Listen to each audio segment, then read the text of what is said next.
Rebonjour à tous et toutes, ceux qui étaient déjà là ce matin, qui sont là cet après-midi.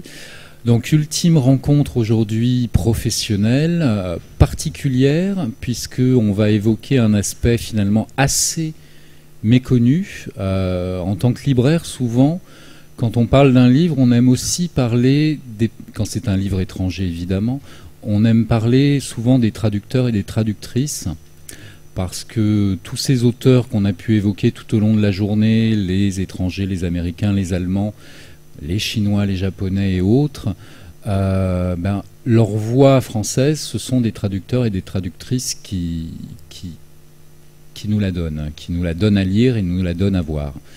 Alors, je vais, un petit peu comme précédemment, je vais demander à nos deux invités de marque de se présenter aussi par rapport justement à cette spécificité de la traduction et par rapport un peu à leur parcours, qu'est-ce qui les a amenés à devenir traductrices, leur parcours avant, pourquoi, comment s'est fait le déclic, et puis peut-être de nous citer, comme ça va vous parler tout de suite, de citer quelques-uns de vos romans policiers, puisqu'on est au quai du polar, que vous avez pu traduire, et puis après on continuera le fil rouge.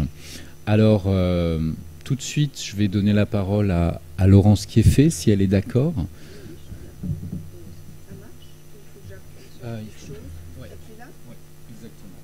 Et là ça marche? Oui, ça marche. Bon, alors écoutez, donc je m'appelle Laurence Kieffé, je traduis de l'anglais, c'est quand même une chose importante à dire. J'ai fait ce travail de façon plus ou moins intensive toute ma vie professionnelle finalement, même si parallèlement j'ai longtemps été éditeur pour la jeunesse.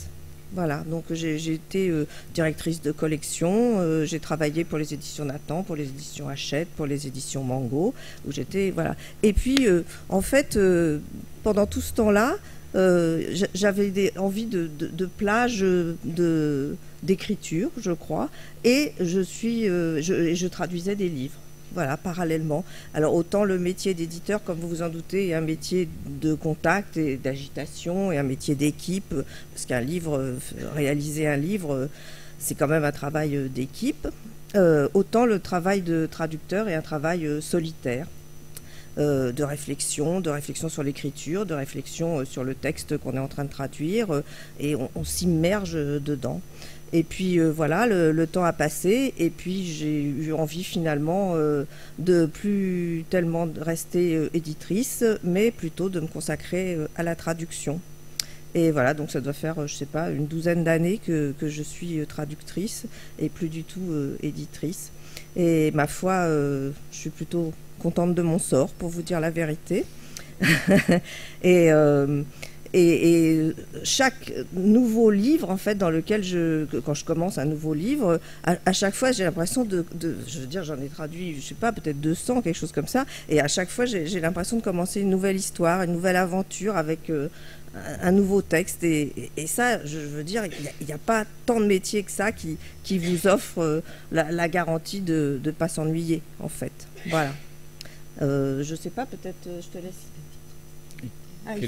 Oui, on peut enchaîner après pour les titres, si vous voulez. D'accord. Écoutez, je sais pas, là j'avais proposé trois polars que j'avais traduits. Donc le dernier de John Hart qui s'appelle Redemption Road. Ils ont gardé, l'éditeur a souhaité garder le titre anglais.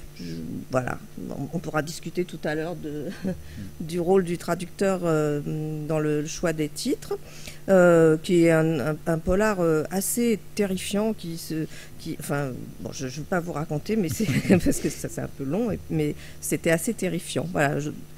Et c'est ça que j'aime aussi dans le métier, c'est que en fait vous traduisez un texte terrifiant, vous avez peur.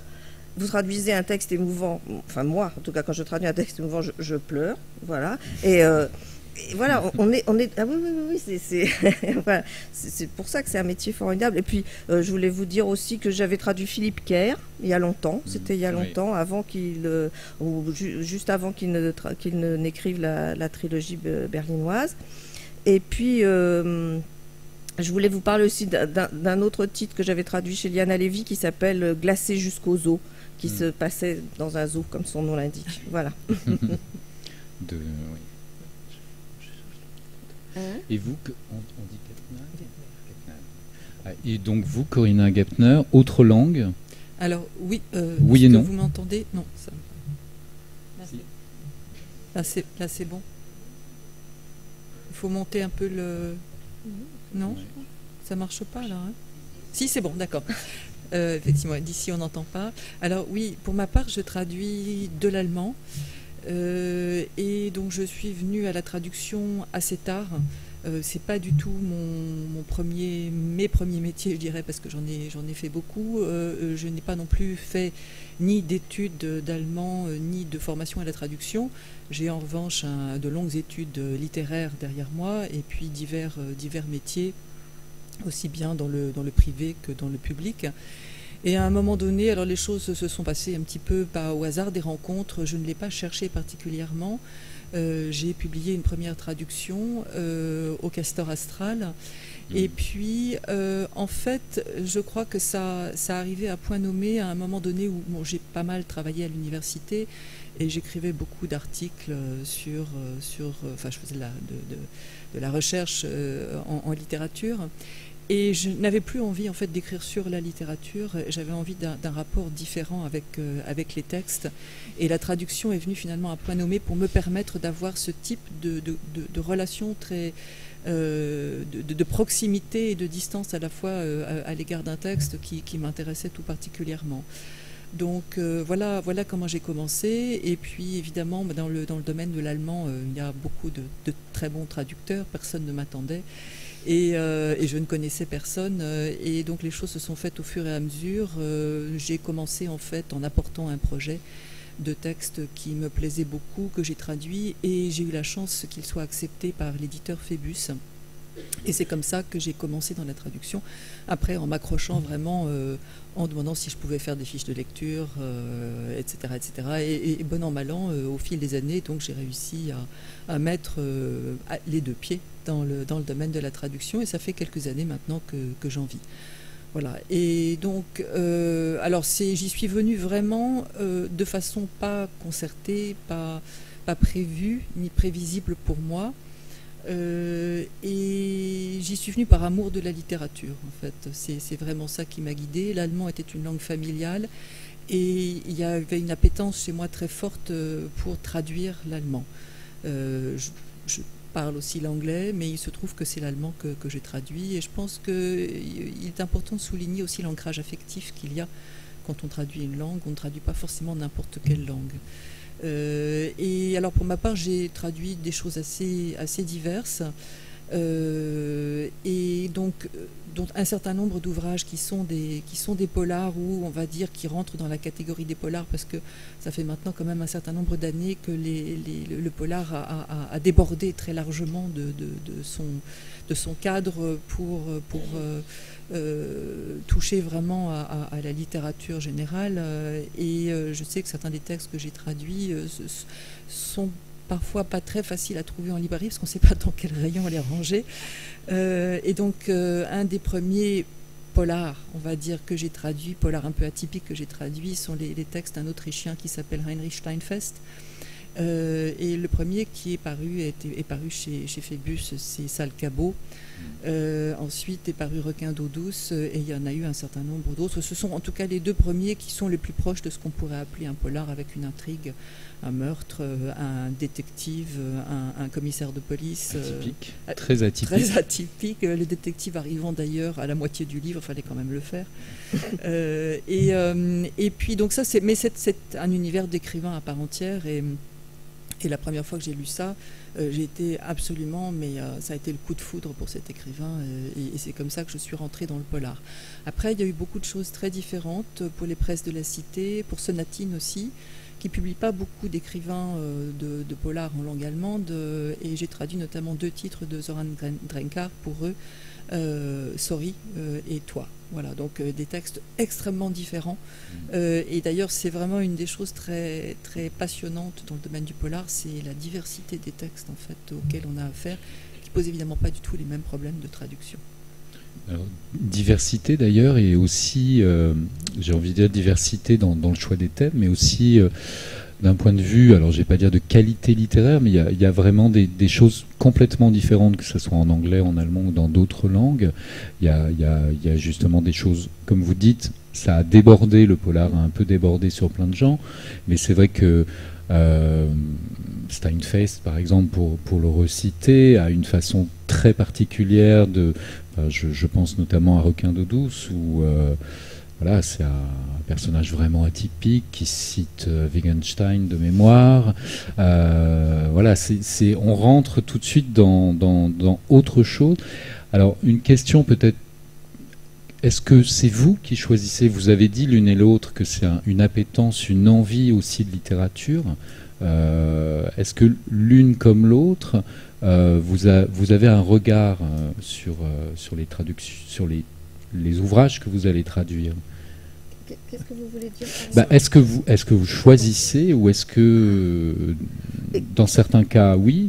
En anglais, pas vraiment, parce qu'en anglais, si vous voulez, c'est un tel vivier de traduction pour les éditeurs français que les plus gros d'entre eux ont des scouts, c'est-à-dire vraiment des chercheurs d'or, si je puis dire, et du coup, l'éditeur téléphone ou envoie un mail pour dire, voilà, je vous propose tel texte, et finalement, depuis toutes ces années, ça s'est toujours passé comme ça. J'ai pas eu du tout besoin enfin, c'est pas du tout le rôle du traducteur d'une langue comme l'anglais d'apporter des textes, alors que je pense que c'est le rôle de traducteur de langues de plus petite diffusion, comme les langues, l'allemand déjà, et les langues scandinaves. Pour l'anglais et l'américain, non, c'est pas du tout, ça fait pas partie de mes obligations. Alors, pour l'allemand, en fait, c'est, même si ça peut paraître un peu étrange, c'est plus facile d'apporter des textes. Et en fait, j'ai commencé dans ce métier, pour reprendre voilà. Oui. Celui-là ? Je pense que si vous m'entendez, c'est bon, oui.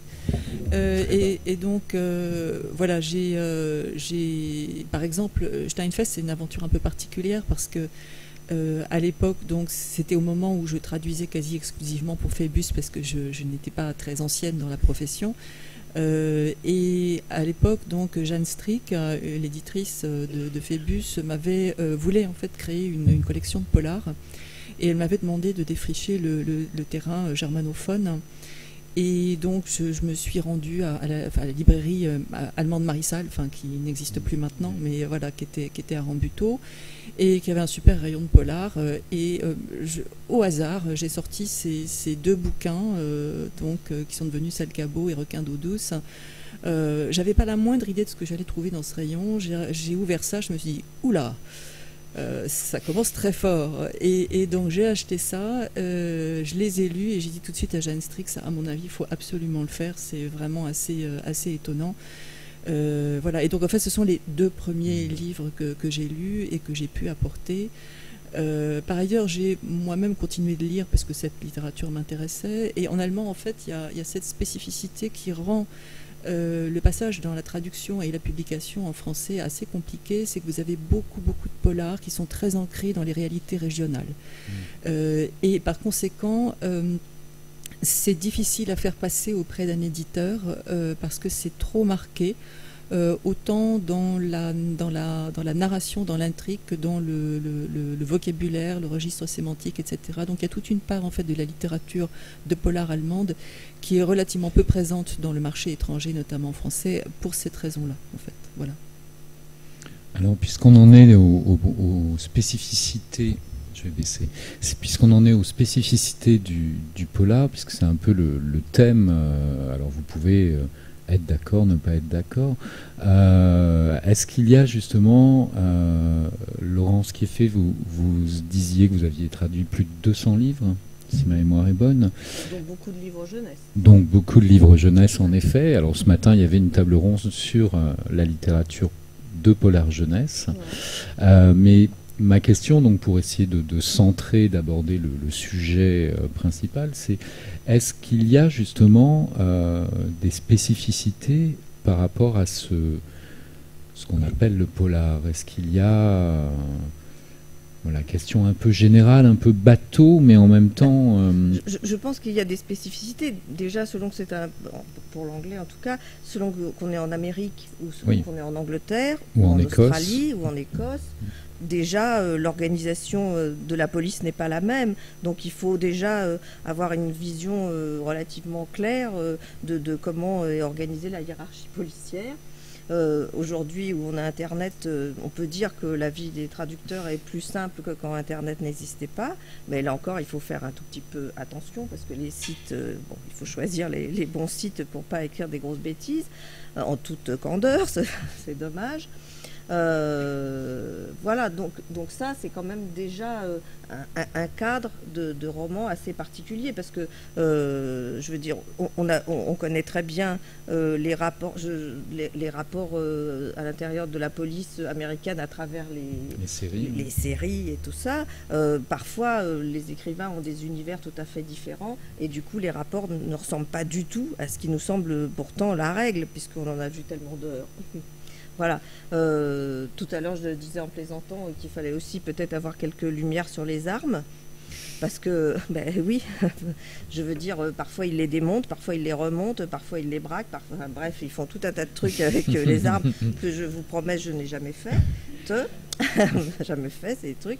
Donc voilà, vous voyez, donc il faut trouver soit les bons interlocuteurs, enfin voilà, je pense que moi j'ai comme ça 2 interlocuteurs pour les armes, de vieux copains qui s'intéressent beaucoup à tout ça, et heureusement parce que je pense que j'aurais écrit des grosses bêtises et en toute innocence.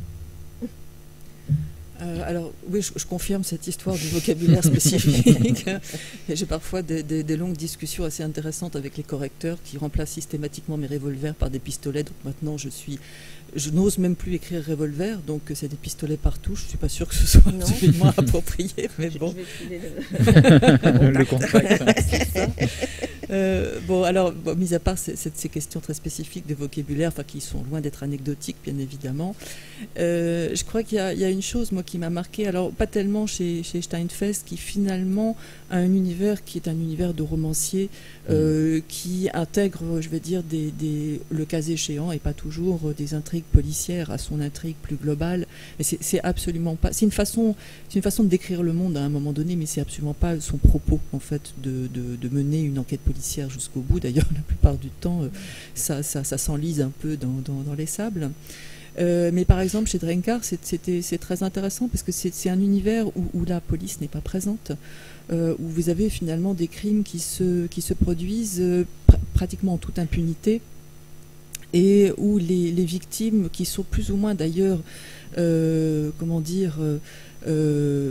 co-auteurs finalement des crimes d'une façon ou d'une autre, essayent de s'en dépatouiller comme elles peuvent, et en général assez mal. Donc il n'y a pas en fait le même univers très, très cadré avec le crime, la victime, les victimes, l'enquête policière, etc. On est dans un univers où finalement la loi est relativement peu présente, voire quasi absente.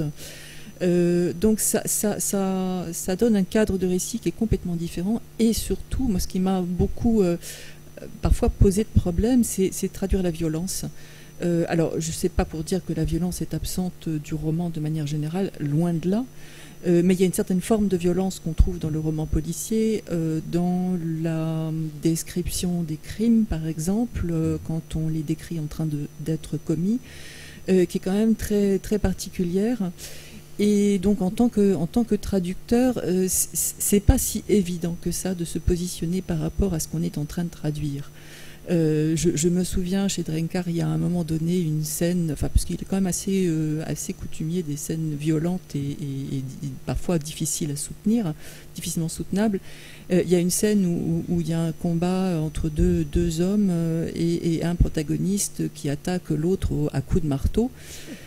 Honnêtement, c'est pas le genre de choses sur lequel je me précipiterais en tant que lectrice. Mais voilà, il fallait que je traduise. Et en fait, comment est-ce qu'on arrive à traduire ces scènes-là, pour quelqu'un comme moi que la violence rebute, C'est en essayant de comprendre, en se mettant à distance finalement, en essayant de comprendre comment ça fonctionne pour essayer de traduire ça au mieux, si j'ose dire, de savoir comment s'enchaînent les gestes, donc essayer de comprendre très visuellement ce qui se passe.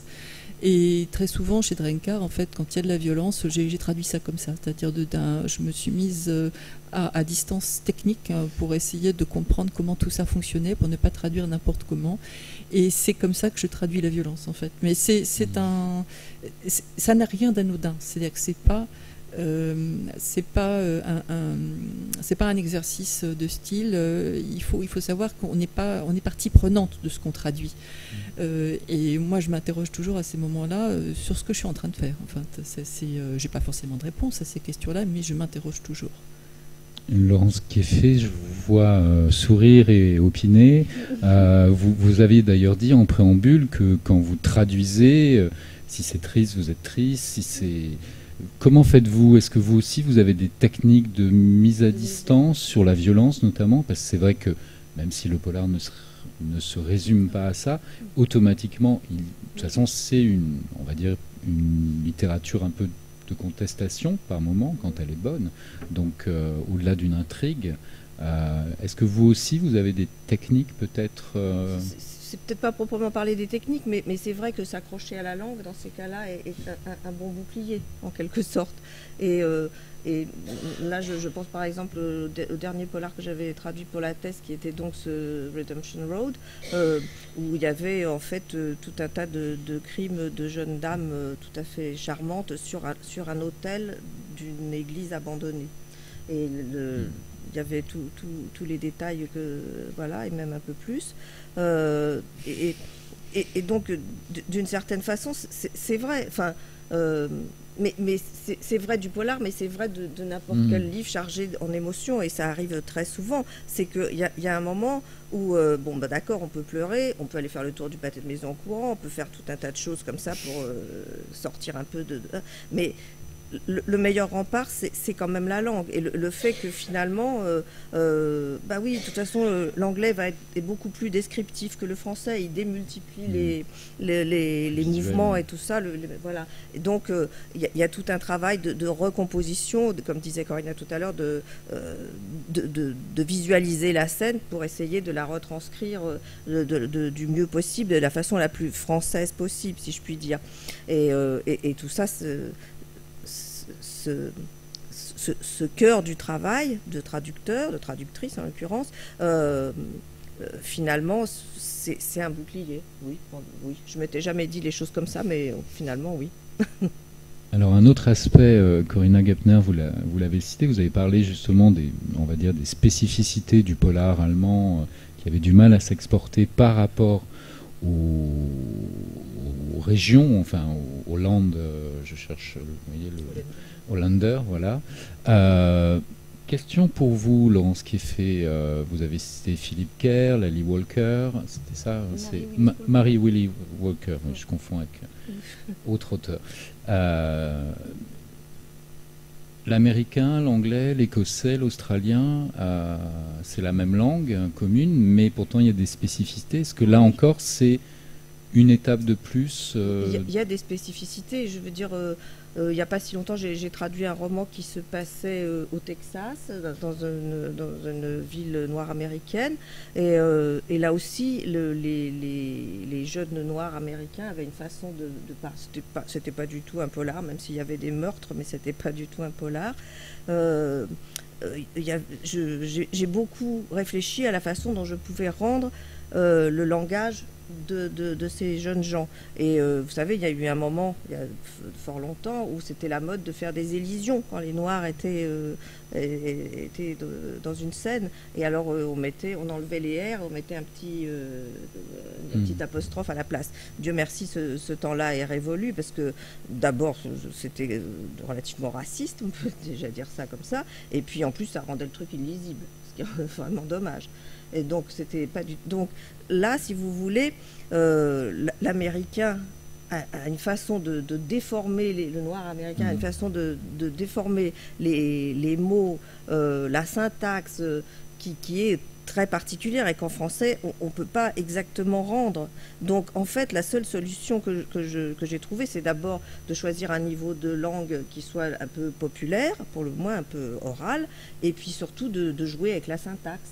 En fait, vous voyez, il n'y a pas d'autre solution pour rendre une langue qui est une langue courante américaine que tout le monde comprend, mais qui est en même temps quand même reflète d'une certaine catégorie de population. Voilà, c'est délicat, c'est très délicat. C'est délicat, c'est un travail permanent en fait, pas de remise en question de votre travail, mais en tout cas on peut s'interroger, oui. Hein. On peut vraiment s'interroger. Ouais. Et peut-être particulièrement parce que la façon dont on va parler un anglais de la banlieue n'a rien à voir avec la façon dont parle un américain du Texas. Enfin, vous voyez. Donc, à chaque fois, il faut inventer des subterfuges syntaxiques et aussi dans les niveaux de langue. Voilà, parce que le français ne dispose pas d'autre chose, quoi. On peut pas, voyez, faire comme font les Américains de tordre complètement l'orthographe. Ici, ça passe pas. Ça devient aussi illisible que quand on mettait les R avec élision, quoi. Et puis c'est aussi bête. Enfin, je veux dire. Oui, il y a un respect du texte de l'auteur, d'essayer de coller. Voilà. Alors souvent les traducteurs et les traductrices, enfin en tout cas les auteurs quand ils parlent de leurs traducteurs français disent, mais en fait beaucoup, j'allais dire, disent que le livre n'est plus complètement le leur, mais c'est plutôt un hommage, hein, en général. Ils disent ça en disant mais c'est autant le livre de un tel que le mien. En rendant hommage, hein, c'est pas du tout une critique de la part des auteurs. Moi j'ai souvent, en tout cas en polar, des auteurs, Elroy dit ça, de Jean-Paul Gracias, il dit c'est quasiment autant son livre que le mien, même si... est-ce que vous avez l'impression, alors pas de réécrire, hein, mais je sais que la traduction, souvent il y a cet aspect-là, justement pour rendre cohérent, pour rendre compréhensible les choses au lecteur, justement une sorte d'adaptation peut-être. Est-ce que vous êtes d'accord, confrontés à ceci, l'une et l'autre? En fait, je pense qu'il y a plusieurs niveaux, oui. réponses possibles à votre question. Moi, ce qui m'aurait intéressé de savoir, c'est si Elroy disait la même chose de traducteurs dans d'autres langues. Parce que c'est un peu difficile, c'est difficile de répondre de ce point de vue-là. Alors pour ce qui est alors c'est aussi probablement une des spécificités du polar, mais là je dirais aussi, c'est pour ça qu'en fait j'ai choisi Drenkar et Steinfest, parce qu'en fait ça rend assez bien compte de la diversité des écritures et du coup du travail de traduction. Sur quelqu'un comme Drenkar, par exemple, par nécessité, je fais un léger travail d'adaptation. Mais ce travail d'adaptation, il m'est en quelque sorte commandé par l'éditeur. Et j'ai traduit d'autres textes d'autres polars où explicitement on me demandait, l'expression consacrée c'est de resserrer les boulons. Et donc quand il y a 3 fois la même chose, de ne pas le dire 3 fois mais de le dire une fois. Donc il y a un travail de remise en cohérence et de ce point de vue-là, il y a une intervention du traducteur qui peut être plus importante dans ce type de texte que dans d'autres types de textes. Mais encore faut-il savoir comment le polar est écrit à l'origine. Et ça, c'est l'éditeur, là, pour le coup, a une part très importante parce que c'est lui qui est le décisionnaire en ce domaine et le traducteur répond finalement à la commande. Et en général, évidemment, on essaye de rendre le plus justice possible au texte et de le rendre le plus lisible possible. Dans un polar, je dirais qu'il n'a pas d'autre prétention que de distraire, et quand je dis distraire, c'est pas du tout péjoratif. L'éditeur nous demande de faire ce travail-là. En revanche, si je traduis Steinfest, je ne vais pas du tout aller dans ce sens-là. Parce que c'est ce qui importe chez lui, c'est pas la conduite de l'intrigue et de la narration, c'est réellement tout ce qu'il y a à côté. Donc je ne vais pas du tout travailler le texte comme ça. Donc ça dépend vraiment de la nature du texte. Et il y a toujours à ce moment-là un aller-retour avec l'éditeur pour savoir dans quel sens on bosse. Et je vais vous dire, si nous, traducteurs, nous ne le faisons pas, c'est l'éditeur qui le fait derrière. Donc, autant être clair. C'est pas toujours une très bonne solution, il vaut mieux le faire soi-même. Mais de toute façon, je pense que le travail du traducteur, c'est une appropriation du texte original d'une manière ou d'une autre. C'est-à-dire que vraiment,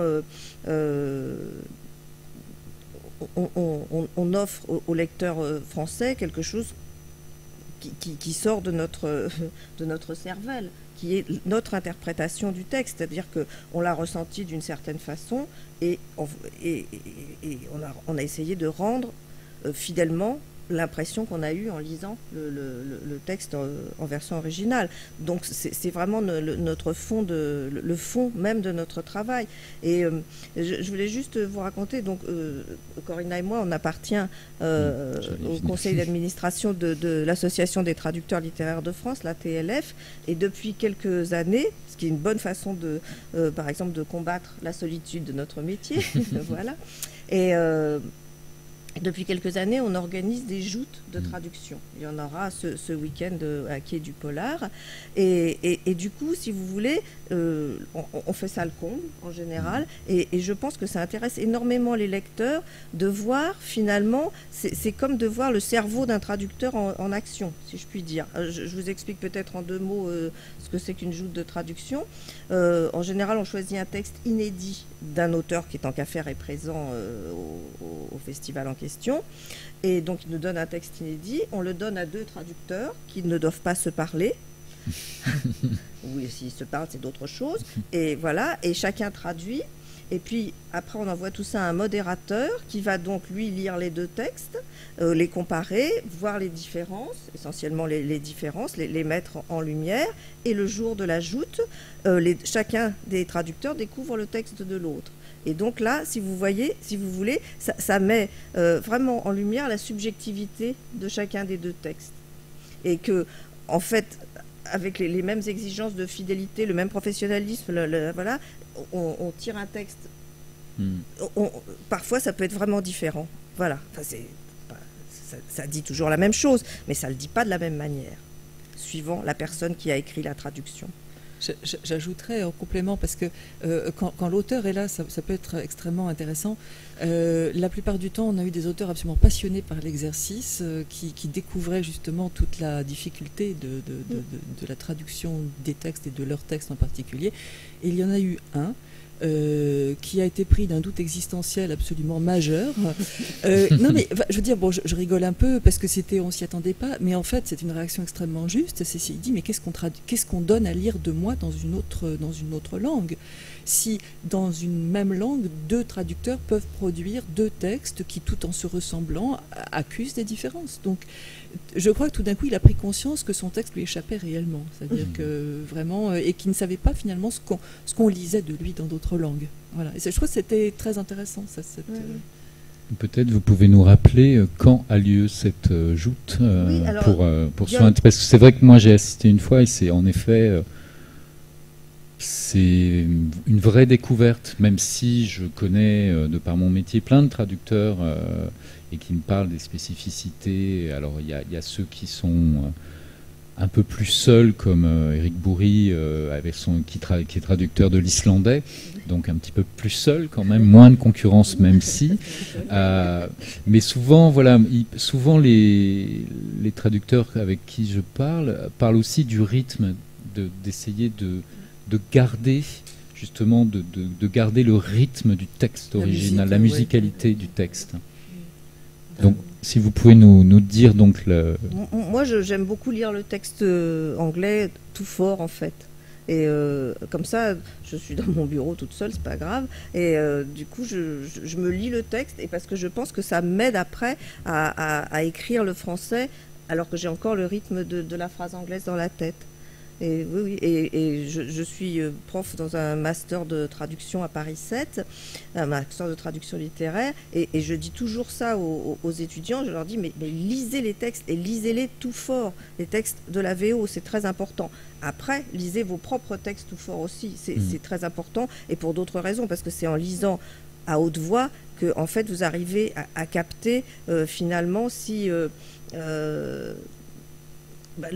quelque chose au niveau du rythme, voilà, absolument. Si vous voulez, en fait, dans l'idéal, on devrait pouvoir prendre le temps de relire à haute voix pratiquement tout un roman. On ne le fait pas parce qu'on n'a jamais le temps et on ne peut pas. Mais les passages les plus difficiles, ça vaut vraiment le coup de s'acharner comme ça parce que ça donne des résultats tout à fait probants.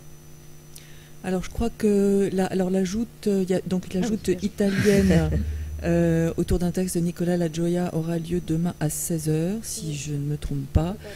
Donc avec Serge Quadrupani, Christophe Mileski et Béatrice Didiot qui fera le rôle de la modératrice. C'est 16h, je crois. C'est 16h et ce sera salle Jacquard au Palais de la Bourse. Voilà, et donc dimanche, Laurence, dimanche, c'est à 14h30, donc c'est un auteur américain, Michael Faris Smith.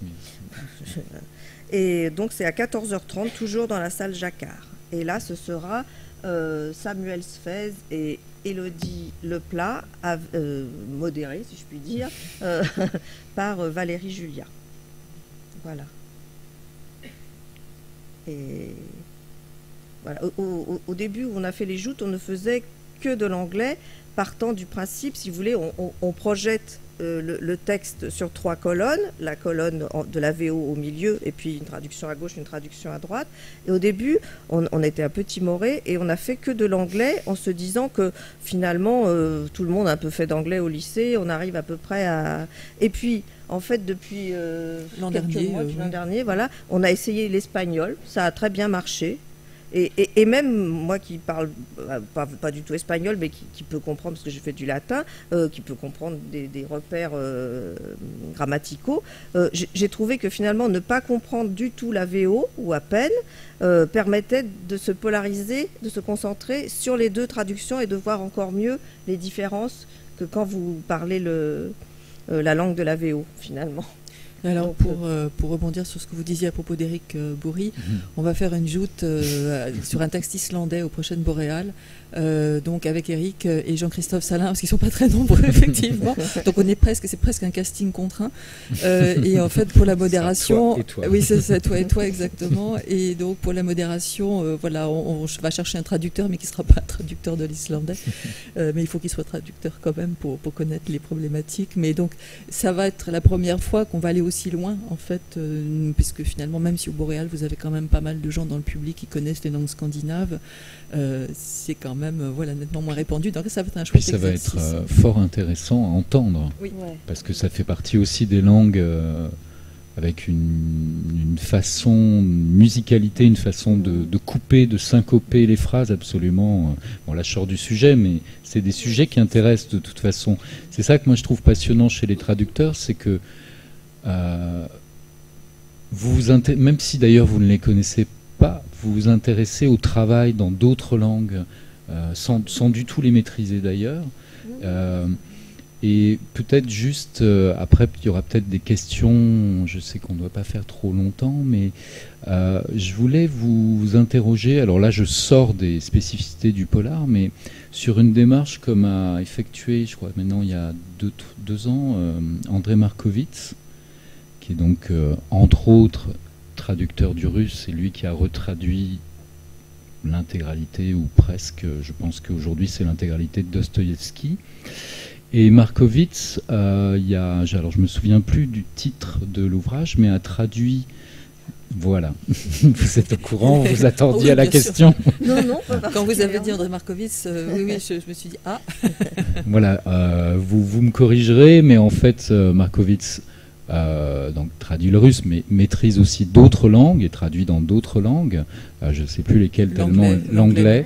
Et je crois qu'il lit le grec, je crois. Enfin, je sais qu'il y a plusieurs langues et en fait, il a décidé. J'aimerais que vous réagissiez là-dessus et que vous Vous me disiez ce que vous en pensez. Il a traduit, donc, je crois que c'est de la poésie chinoise. Il ne parle pas un mot de chinois. Il n'a fait aucune langue sino, enfin de cette région. Mais à partir de traduction de l'anglais, ce texte avait été traduit en russe et avait été traduit en anglais, je crois donc je ne sais pas si c'est pas en allemand d'ailleurs. Enfin bref.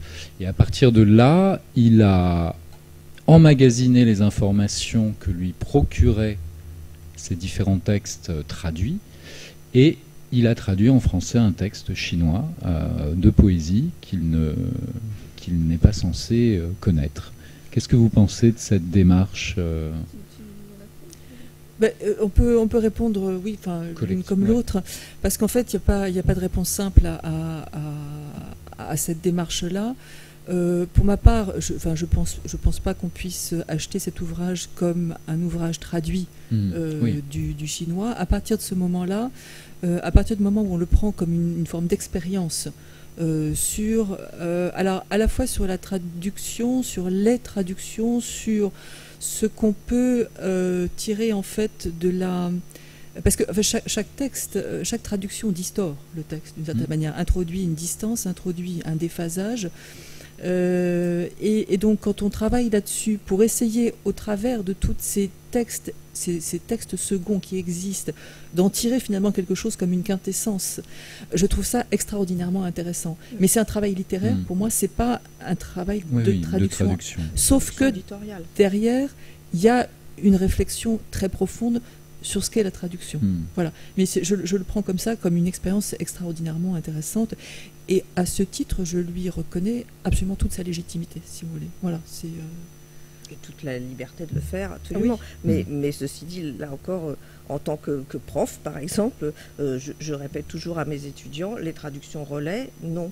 C'est-à-dire qu'il y a eu une période, par exemple, en littérature de jeunesse, où les albums japonais, les Français achetaient beaucoup d'albums japonais et qui traduisaient pas du tout à partir du japonais, mais qui traduisaient à partir de la version anglaise, concoctée en général par les éditeurs japonais. C'est pour ça qu'on appelle ça une traduction relais, parce que y a eu un intermédiaire.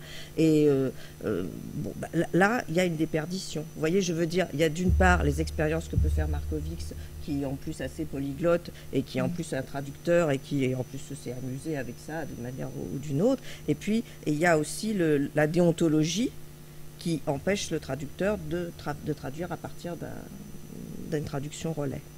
Voilà. Mais justement, un exemple très, très intéressant, et je pense qui montre à la fois l'intérêt croissant pour la traduction et la façon dont le polar a aussi acquis ses lettres de noblesse au fil des ans, c'est la retraduction de la série de Sjöwall et Wahlöö, puisque finalement on la connaissait au démarrage, enfin moi je l'ai lu dans la traduction de l'anglais, et le fait que ce soit retraduit à partir du suédois, c'est tout à fait unique, je trouve, comme démarche, surtout dans le cadre de la littérature policière. C'est dire tout l'intérêt qu'on accorde, alors effectivement à cette série qui est tout à fait remarquable, mais aussi à la littérature policière maintenant, et à la nécessité de traduire à partir de la VO et non pas d'une traduction relais. Donc on prend plus ça par-dessus la jambe. Enfin, c'est vraiment... Et je trouve que cet exemple est assez emblématique. Voilà, Alors, Sjöwall et Wahlöö sont, pour ceux qui... C'est une série de 10 romans qui ont été écrits entre 65 et 75, donc par ce couple de journalistes. Et c'est en fait le roman du crime, on appelle ça le roman du crime. C'est un petit peu... c'est publié chez Rivage. Et c'est quelque part les fondateurs du roman policier moderne, et surtout avec une implication sociale, un regard très politique. C'est ça. Voilà. Mais c'est vrai que de plus en plus, on pourrait parler des heures. Moi, justement, je me souviens d'une anecdote d'Éric Bourri, donc traducteur de l'islandais, qui, en gros, presque par hasard, il s'est mis à étudier l'islandais et qui est allé se présenter à Anne-Marie Métayer, qui est notamment l'éditrice de Indridason. On reste dans le polar. Et à l'époque, il y avait des offres d'achat pour l'œuvre de Indridason, mais qui étaient traduites en anglais. Il était déjà traduit en anglais. Et Anne-Marie Métayer, on discutait, me raconte que les enchères étaient déjà beaucoup trop élevées pour sa petite maison d'édition. Sauf qu'elle avait rencontré juste pendant le festival Éric Bourri, qui lui avait donné son CV et qui lui avait dit voilà, je suis en train de traduire ça et ça. Et quand Indrid Hasson a su qu'en France, il y avait un traducteur potentiel, ça n'a pas été le cas de tous les romans, un potentiel de l'islandais, il est allé voir son agent et il a dit je préfère qu'on gagne moins, mais je veux être traduit de l'islandais, on verra ce que ça donnera. Et je trouve que c'est une belle histoire parce que ça a aidé un traducteur, un auteur aussi à se faire connaître en France, différemment en effet s'il y avait eu cette perdition peut-être, et puis un éditeur d'avoir une petite sérénité à un moment. Parce que... Mais il faut souligner d'ailleurs le rôle d'Éric, Éric c'est un apporteur hors pair, quoi. Enfin, ça c'est vraiment... c'est en grande partie grâce à lui qu'on a aujourd'hui la littérature traduite de l'islandais, enfin, qu'on a aujourd'hui. Enfin, c'est vraiment, il a joué un rôle majeur dans ce domaine. Pas donné à tout le monde.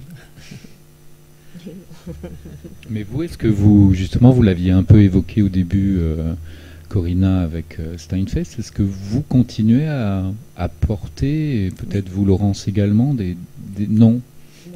Vous, non. Mais oui, j'adore ça. Cela dit, il faut être tenace, hein, parce que parfois on met des années à faire aboutir un projet, il ne faut pas se décourager. Et un des derniers en date, en fait, est un livre de Erich Kästner qu'on a traduit en français sous le titre Vers l'abîme, que j'ai apporté à l'éditeur Stéphane Carrière. C'est un livre que j'avais lu quand j'étais adolescente et j'ai appris qu'il était sur le marché dans une version qui était, disons, plus complète par rapport et moins censurée par rapport à la version initialement publiée et traduite. Et donc voilà, ça c'était le dernier gros projet. Mais je veux dire, quand on a la chance de pouvoir agir comme ça et proposer un texte, c'est une très très grande satisfaction, parce que en général, ce sont des textes qui en fait sont le résultat de vraies rencontres. Rencontre avec un lecteur qui est le traducteur pour commencer, rencontre avec un éditeur qui a un coup de cœur ou qui fait totalement confiance au traducteur, parce que là il m'a fait entièrement confiance, et donc c'est des textes qui ont une histoire particulière, et j'en ai quelques-uns comme ça, et auxquels je tiens tout particulièrement, parce qu'il y a derrière il y a un amour pour le texte et pour l'auteur. La cerise sur le gâteau. Oui. Le plaisir de traduire. Le plaisir de traduire. Mais en fait, c'est ça qui est bien en vous écoutant, c'est qu'il y a un vrai plaisir à traduire.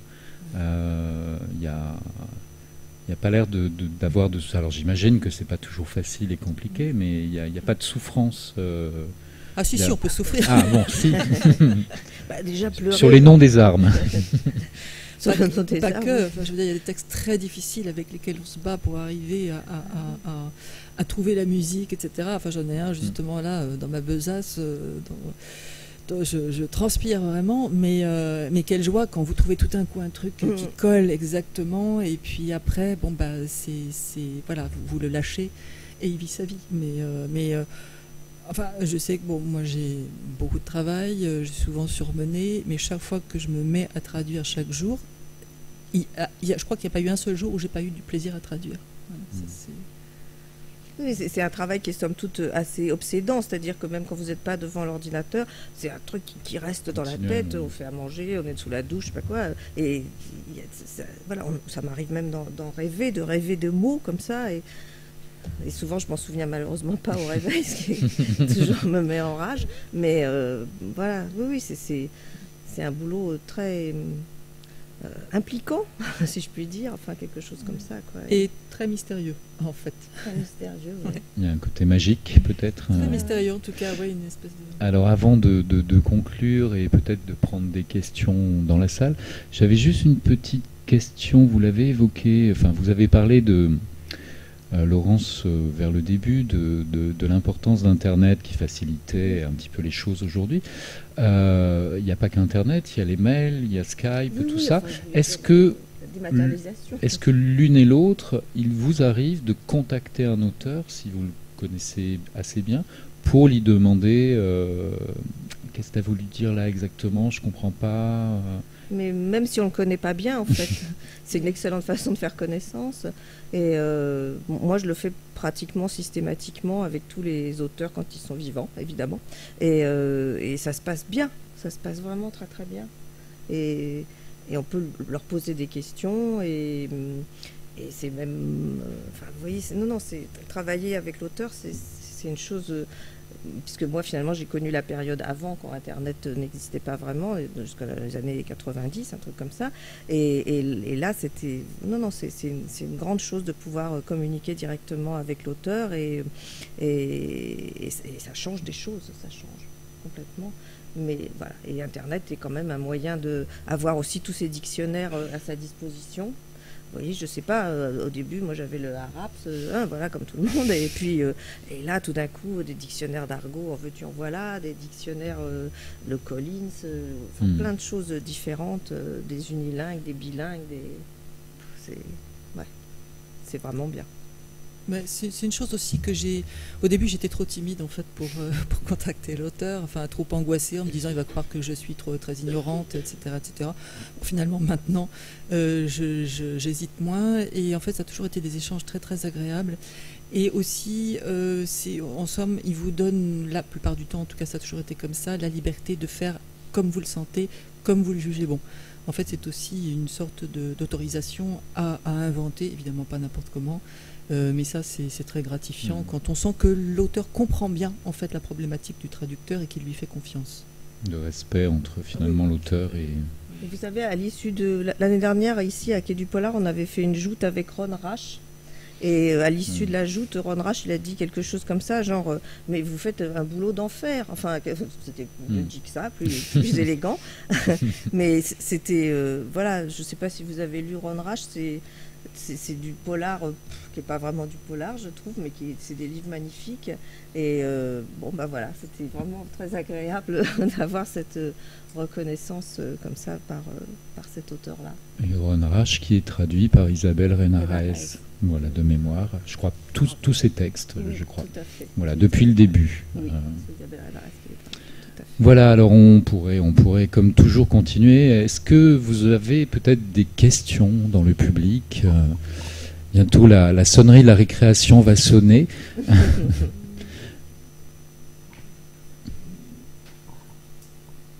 Déjà, merci beaucoup parce qu'effectivement c'est passionnant.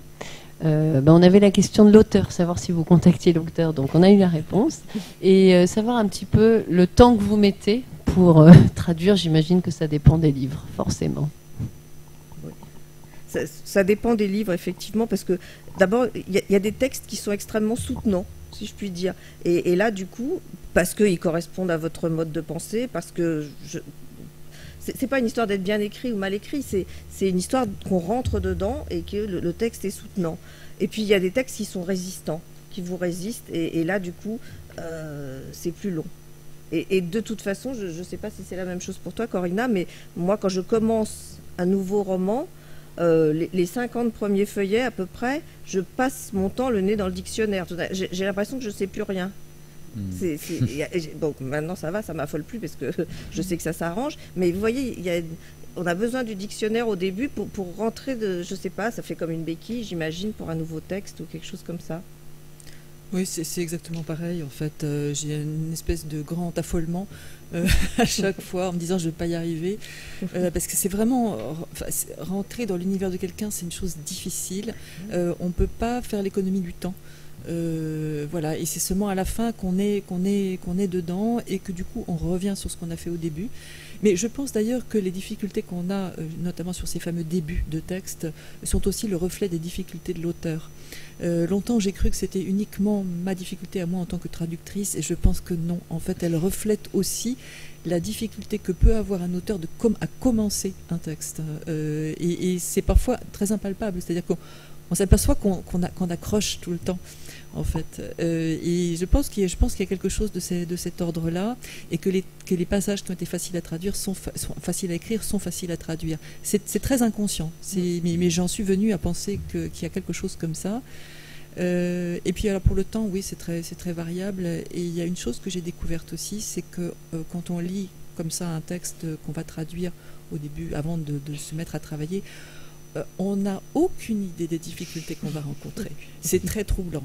Et en fait, parfois même les passages qui sont en apparence les plus difficiles, parce qu'il y a des jeux de mots, parce que ceci, parce que cela, vous trouvez le truc, et des passages qui sont apparemment anodins, où tout réside dans une musique particulière, simple, fluide, etc. Et vous arrachez les cheveux pour arriver à rendre ce truc-là. Donc c'est très déconcertant. On ne sait jamais en fait où on va avoir des problèmes. Donc je crois que c'est le type même de boulot où on ne peut être que humble, parce que en fait on se heurte continuellement à des difficultés là où on ne pensait pas, et on peut jamais dire qu'on sait. C'est vraiment, je crois vraiment, la personne qui me dit je sais traduire, On sait qu'on ne sait pas. je me pose des questions. Voilà. Alors, on sait qu'on ne sait pas. Ça pourrait presque être la phrase de conclusion. Je pense qu'on va, à moins qu'il y ait une ultime question, sinon je vais... Mais juste pour dire, par rapport à votre question, par exemple, parfois les éditeurs sont très pressés et vous demandent de livrer par tranche. Et moi, je refuse absolument, parce que je sais que quand j'aurai fini, je vais réécrire le début. Et peut-être c'est parce que ce qu'a fait l'auteur ou pas, ça je ne sais pas. Mais en tout cas, quand j'arrive au bout du roman, forcément, j'ai une autre vision du début et je ne veux pas du tout rendre le début avant d'avoir fini tout. Je dis non.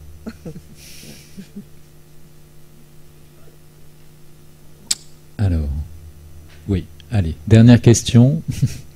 Je voulais évoquer les livres, ces romans qui restent orphelins de traduction. En fait, ils étaient traduits, on les attendait, cette traduction, 1 an et demi, 2 ans après leur publication, dans leur langue, et puis l'auteur est mort, et il reste un livre, 2, pas traduit. C'est terrible. Pourquoi sont-ils abandonnés parfois? Enfin bon, certains ne le seront pas. Je suppose que si le dernier Philippe Kerr sera traduit, ou je suppose, voilà, bon. Mais moi, je pense, je sais pas, un auteur italien, Dibdin, son personnage s'appelait Aurelio Zen, et après Orage de sang, l'épisode suivant a été traduit, donc on sait qu'il y a eu une traduction française, mais il n'a pas été publié ni diffusé. Alors je ne sais quel recours avoir, apprendre la langue, le lire dans le texte. Oui, non, mais je dirais, est-ce qu'il vous arrive, est-ce que ça c'est une solution. Non, mais c'est vrai. Vous pouvez aussi essayer de contacter le traducteur du texte précédent, voir s'il est au courant, et peut-être que ça peut l'intéresser, lui, d'aller voir un éditeur et de faire la démarche. Alors, je vous remercie. Je n'y avais pas pensé. Oui, parce que Merci. c'est effectivement des décisions éditoriales à ce moment-là. Nous, on ne sait pas forcément ce qui se joue derrière. Bien sûr. Mais oui, s'il y a des textes qui vous plaisent particulièrement, vous pouvez essayer de faire ces démarches-là auprès du traducteur, auprès de... Voilà. On ne sait jamais, ça peut marcher. C'est une piste. Contacter l'éditeur de la langue originale aussi et demander qui a éventuellement les droits. Oui, voilà. s'il y a un agent. Un agent, exactement. Faire une petite enquête, quoi, sur le texte en question. Voilà, policière. Voilà, et sans armes. Alors, je vais remercier chaleureusement et chaudement Laurence Kieffé et Corinna Gepner de nous avoir enchantés de leur... Non, c'est vrai, c'est rare. Moi, j'aime bien justement quand les traductrices ou traducteurs parlent de leur métier, parce que c'est un autre rouage de ce grand milieu littéraire. Voilà. Donc un grand merci à elle, merci également à l'ENSIB, merci à vous, merci à Quai du Polar, merci à Page, des libraires. Et à bientôt, et surtout n'hésitez pas à aller voir ces joutes. C'est vraiment, c'est très enrichissant. Et en termes de... Vous voulez conclure? Non, je voulais juste dire qu'en termes de parité, finalement, on est plutôt des traductrices, comme vous êtes plutôt... Voilà.